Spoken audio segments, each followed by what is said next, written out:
Hindi agad kaso at hindi rin pahuling desisyon.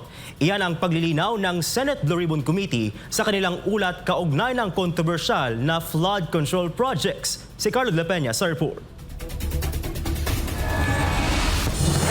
Mula sa rekomendasyong pagsasampa ng kaso, ngayon ay preliminary investigation na lamang ang irerekomenda. Ito ang paglilinaw ni Senate President Pro Tempore Panfilo Ping Lacson kaugnay ng binagong partial report ng Senate Blue Ribbon Committee sa kontrobersyal na flood control projects. Ayon kay Lacson, chairman ng komite, inaayos at isinasapinal ang wika ng ulat bago ito ipapasa sa mga senador sa Miyerkules, Pebrero 11. Tiniyak niyang may sapat na suporta ito upang maisalang sa plenaryo.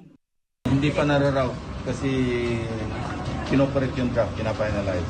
After makorek yun, based on our meeting yesterday, so yun na yun. And I hope and I'm confident na makagather sila ng at least 11. Sa binagong ulat, irerekomenda ng komite ang preliminary investigation ni na Senators Francis Chis Escudero, Joel Villanueva at Jingo Estrada kaugnay ng posibleng direct bribery, plunder, graft, malversation at paglabag sa ethical standards. Giit ni Lacson, walang binago sa nilalaman ng report, paglilinaw lamang sa ginamit na wika ang isinagawa.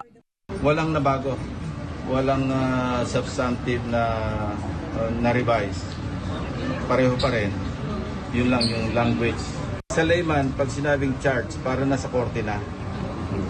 So, in-specify na lang namin na salit na instead of using the word charge, to be charged, to undergo preliminary investigation, to undergo fact-finding investigation, to undergo case build-up.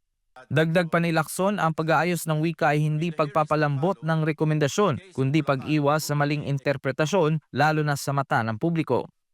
We never deviated sa original intent ng aming committee report na mag-undergo ng PI. Nauna nang sinabi ni Lacson na posibleng irekomenda rin ng ulat ang paghahain ng kasong kriminal at administratibo laban sa iba pang personalidad na sangkot umano sa anomalya. Kabilang sina dating Senador Bong Revilla, dating Ako Bicol Party List Representative Zaldico at dating Caloocan Representative Mitch Cahayon Uy. Sa oras na maipasa at maaprubahan sa plenaryo, ang ulat ng Blue Ribbon Committee ang magsisilbing batayan kung uusad ang investigasyon sa susunod na antas. Isang hakbang na ayon sa komite, layong papanagutin ang mga maisala habang pinangangalagaan ang tamang proseso ng batas. Para sa Diyos at sa Pilipinas kong mahal, Carlo de la Peña, SMNI News.